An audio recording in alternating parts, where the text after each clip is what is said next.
Cinema நியூஸில் நம்ம first பார்க்க போகிறது பார்த்தீங்கன்னா ஜெயிலர் 2 என்னடா இது ப்ரோமோ அனௌன்ஸ் பண்ணாங்க, அதுக்கப்புறம் எந்த அப்டேட்டும் இல்லை அப்படின்னு பார்த்தீங்கன்னா, ஏப்ரல் மாதம் பார்த்தீங்கன்னா இதோட ஷூட்டிங்கெல்லாம் ஸ்டார்ட் பண்ண போகிறாங்க. இது மல்டி ஸ்டார், நிறைய ஸ்டேட்லேருந்து நிறையா ஃபேமஸான ஸ்டார்லாம் நடிக்கிறாங்க. ஸோ அதனால என்னமோ டேட்டெல்லாம் கிடைக்கிறதுக்காக கொஞ்சம் டிலேவாக தான் ஸ்டார்ட் பண்ண போகிறாங்க. ஸோ ஃபைனலாக ஏப்ரல் மாதம் இந்த ஷூட்டிங் ஸ்டார்ட் பண்ண போகிறாங்க.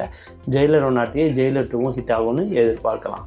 என்னடா இது அட்லி அதுக்கப்புறம் எந்த படமே டேரக்ட் பண்ணல அப்படின்னு வெயிட் பண்ணிட்டு இருந்தால், நம்ம ரீசெண்டாக சொல்லியிருந்தோம் அட்லி பார்த்திங்கன்னா அல்லு அர்ஜுன் வச்சு அடுத்த படம் பண்ண போகிறாரு, அதோட டாக்ஸ் எல்லாம் போயிட்டுருக்கு அப்படின்ட்டு. இப்போ இதில் ஒரு அடிஷ்னல் இன்ஃபர்மேஷனாக வில் ஸ்மித்தையும் இந்த படத்தில் நடிக்க வைக்கிறதுக்கான ஒரு முயற்சி போயிட்டுருக்கு. பட்ஜெட்லாம் ஒத்து வந்து அவருக்கு கதை கேரக்டர்லாம் பிடிச்சது அப்படின்னா நடிப்பார் அப்படின்னு சொல்லிட்டு இருக்காங்க. பொறுத்துன்னு தான் பார்க்கணும் இதுக்கான வாய்ப்பு இருக்கா இல்லையான்னு. 2024 one of the blockbuster movie தான் லப்பர். அந்த படத்தோட டைரக்டர் பேர் தான் தமிழரசன் பச்சைமுத்து. இவர் பார்த்தீங்கன்னா இப்போ அடுத்த படத்தை தனுஷ் சார் வச்சு தான் டைரக்ட் பண்ண போகிறானோ. அந்த படம் ஃபுல்லாக ஆக்ஷன் பேக்கெலாம் இருக்க போகுது அப்படின்னு ஒரு நியூஸ் வந்திருக்கு.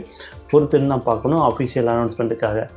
நானி சார் நடித்து பேன் இந்தியா ஃபிலிமான த பேரடைஸ் அதோட டீசர் பார்த்திங்கன்னா இப்போ ரிலீஸ் ஆகிருக்கு. இந்த படத்துக்கு மியூசிக் போட போகிறது நம்ம அனிருத் சார் தான். மியூசிக் எல்லாமே வேறு லெவலாக இருக்குது. டீசர் அவுட் ஆகிருக்கு. அந்த டீசர்லேயே சூப்பராக இருக்குது மியூசிக் எல்லாம்.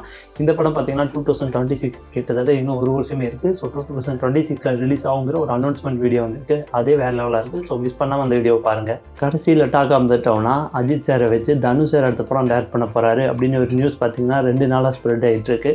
இது இன்னும் எந்த அஃபிஷியல் கன்ஃபர்மேஷனும் வரல. பட் எல்லா மீடியாவும் இதை பற்றி தான் பேசிகிட்டு இருக்காங்க. எனக்கு தெரிஞ்சதுக்கான வாய்ப்பு ரொம்ப கம்மி. ஏன்னா தனுஷ் சார் பார்த்திங்கன்னா நிறைய படத்தில் நடிச்சிட்ருக்காரு. அப்படி இருக்கும்போது அஜித் சார் வச்சு ஒரு படம் டைரக்ட் பண்ணுறதுக்கான வாய்ப்புகள் ரொம்ப கம்மியாக தான் இருக்கும். இதே மாதிரி சினிமா அப்டேட், ஓடிடி ரிலீஸ், இதை மாதிரி சினிமா ரிலேட்டட் நியூஸ் எல்லாம் தெரிஞ்சுக்கிறதுக்கு 2T TV தமிழ் சேனலை மறக்காமல் சப்ஸ்கிரைப் பண்ணிக்கோங்க. அப்படியே பெல் ஐக்கானே கிளிக் பண்ணிக்கோங்க. தேங்க்யூ.